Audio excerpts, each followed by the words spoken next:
और आइए चर्चा की शुरुआत करते हैं। कुछ खास मेहमान इस वक्त मेरे साथ हैं। मेरे साथ इस वक्त अनुप्रिया यादव हैं, प्रवक्ता हैं जेडीयू की। मेरे साथ अनंत विजय, वरिष्ठ पत्रकार इस वक्त हैं। लीडर हैं कांग्रेस पार्टी के अजय वर्मा, और इस वक्त वंदना सिन्हा आम आदमी पार्टी की ओर से हमारे साथ हैं। अजय वर्मा जी, पूर्व गृह मंत्री को अभी याद आया कि वो दिमागी नक्सल हैं? पहले बता देते तो कोई और बेहतर विकल्प आप लोग गृह मंत्री के लिए ढूंढ लेते। क्या किया होगा उन्होंने अपने टेन्योर में? कौन कौन सी रसद पहुंचाते रहे, क्या क्या करते रहे? भाई बताइए, थोड़ा विस्तार से बताइए, क्या कह रहे हैं चिदम्बरम जी? चिदम्बरम जी ये कह रहे हैं और पूरे देश के लोग ये कह रहे हैं कि भारतीय जनता पार्टी की पूरी आईटी सेल, पूरी टीम और देश के माननीय प्रधानमंत्री और गृह मंत्री जी हिंदुस्तान को मेन मुद्दों से भटकाते हुए लोगों का दिमाग डाइवर्ट कर कर उन्हें उन चीज़ों पर ले जाना चाहते हैं जो कभी होती ही नहीं है। अच्छा। नीट की चोरी पर जब पूछा गया कि पेपर पे डकैती हो रही है, आपके चोरी चारों तरफ आपके स्टेटों में ही ज़्यादातर हो रही है, तो कोई जवाब नहीं है। हाँ साहब करेंगे। जब छात्र सड़कों पर आए दिल्ली की राजधानी पे तो इस्तीफे की मांग हुई तो इस्तीफा दे दिया। चढ़ावा चोरी के मामले में भगवान श्री राम को ठग लिया गया। चंदा चोरी करके लोगों ने पूछा कि चंदा चोर कहाँ मिलेंगे? बीजेपी के दफ्तर में। चंदा चोर कहाँ से आए? बीजेपी के दफ्तर से। चंदा चोर कहाँ जाएंगे? बीजेपी के दफ्तर में। उस पर भी उन्होंने कहा कि बस खाना पूर्ति करिए। जो मेन बड़ी बड़ी मछली थी वो सारी छोड़ दी गई। मानसिक जो ये नया शब्द लाए हैं डिक्शनरी में, हाँ।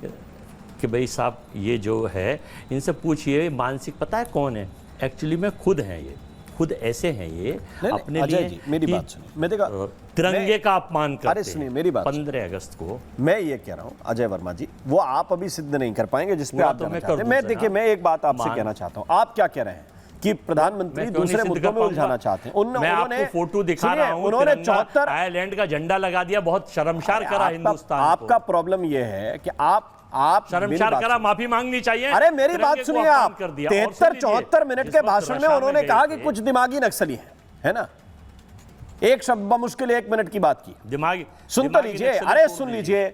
और पी चिदम्बरम तुरंत निकलकर बाहर आ गए।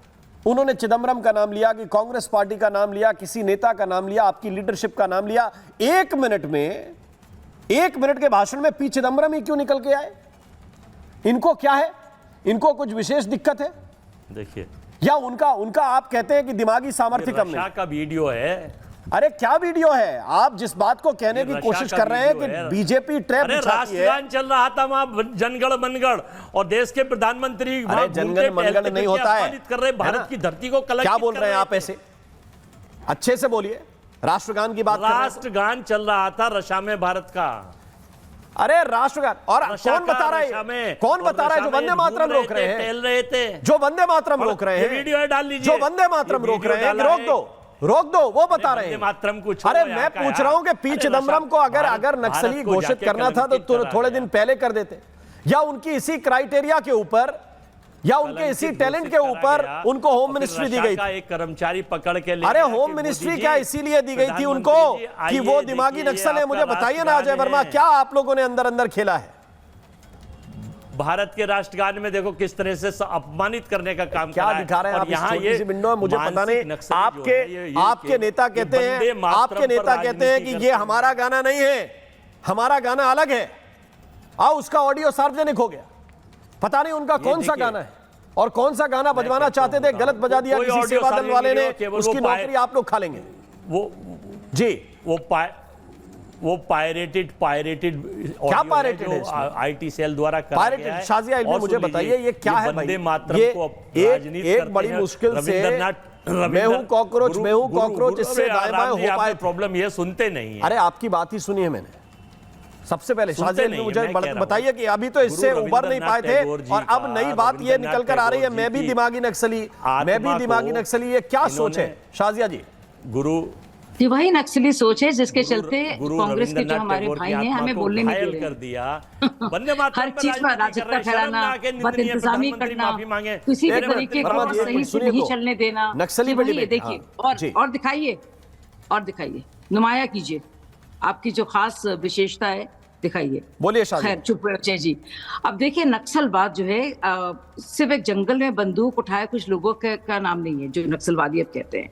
ये एक विचारधारा है, ये पूरी तरह से एक समझिए एक नैरेटिव है तैयार करना और एक पैराडाइम है, और ये एक पूरा ढांचा बनाया जाता है वैचारिक कि राज्य को बताओ दमनकारी है, डेमोक्रेसी बुरे हाल में है, डेमोक्रेटिक जितने भी इंस्टीट्यूशंस है वो बिल्कुल ही क्रेडिबल नहीं है, देश में क्या हो रहा है माइनॉरिटी के साथ, ये पूरा टूल किट है बहुत। और वो है अर्बन नक्सलिज्म।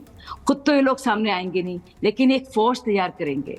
वैसे ही जैसे रेड कॉरिडोर में हम देखते थे युवकों को इस्तेमाल किया जाता था उनके खिलाफ, जैसे हम देखते थे कश्मीर में, आपको याद हो कि एक वक्त था जब सारे मिलिट्री आउटफिट्स सामने तो खुद नहीं आते थे, लेकिन छोटे छोटे बच्चों को पत्थर फेंकने पर के लिए बहकाते थे, थोड़े बहुत पैसे देते थे।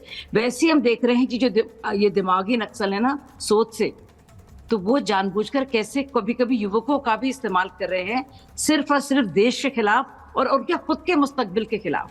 तो मैं उस वक्त बात कर रही हूँ जिसका जिक्र प्रधानमंत्री जी ने किया था कि किस तरह से इस पूरे फलसफे को कैरी ऑन करना है, मैन्युफैक्चर करना, आउटरेज, गुस्सा और एक वैचारिक औजारों का इस्तेमाल करना। आपने याद है आपको सीए प्रोटेस्ट क्या हुआ था? सीए प्रोटेस्ट में एक भी भारतीय मुसलमान का उससे कुछ लेना देना नहीं था, लेकिन सारी बेचारी बूढ़ी ज़ईफ नानियां दादियां मुसलमानों के लिए बाहर इस्तेमाल करना था। ये है अर्बन नक्सलवाद। ये सोच क्यों उत्पन्न है, ये एक प्लानिंग है।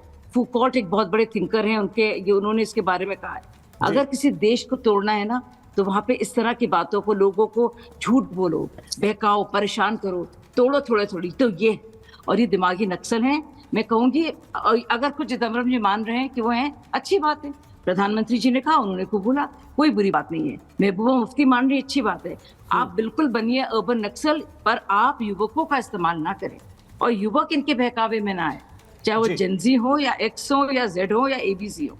मैं बस ये कह रही हूँ कि ये क्यों हो रहा है, इसका मकसद सबको जानना जरूरी है। ये सबका मकसद क्या है इन सबका? अभी ये मैं समझना चाहता हूँ वंदना सिन्हा जी से। वंदना सिन्हा जी, अरविंद केजरीवाल कह रहे हैं कि मैं भी दिमागी नक्सल हूं। प्रधानमंत्री ने तो अराजकता फैलाने वालों को कहा, प्रधानमंत्री ने तो अराजक लोगों के लिए कहा जो अराजकता फैलाना चाहते हैं अपने दिमाग से। तो क्या अरविंद केजरीवाल मान रहे हैं कि वो अराजकता के समर्थक हैं?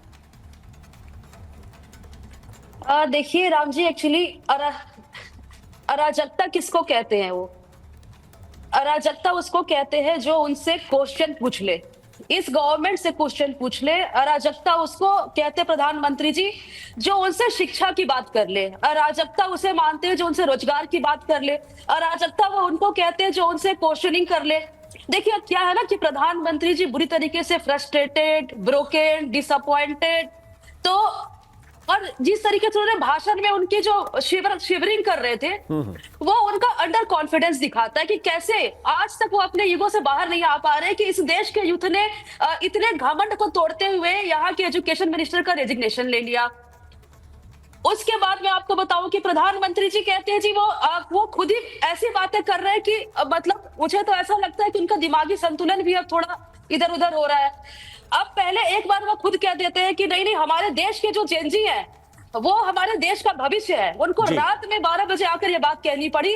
और लेकिन आप देखिए फिर वो उनके जंतर मंतर पे वही बात करते फिर जाके दोहरा रहे हैं कि जो दिमागी नक्सली है। तो यदि इस सरकार से शिक्षा की बात करना दिमागी नक्सली है, वंदना सिन्हा का प्रॉब्लम यह है कि वो उन्होंने कोटेशन कहीं देखा प्राइम मिनिस्टर का कि किस छात्र को उन्होंने कहा? अब एग्जैक्ट कही गई बात को आप इस तरह इस्तेमाल कर रहे हैं और कल के दिन कोई कहे कि फला टेररिस्ट है तो टैग लगा के घूमेगा कि मैं भी टेररिस्ट।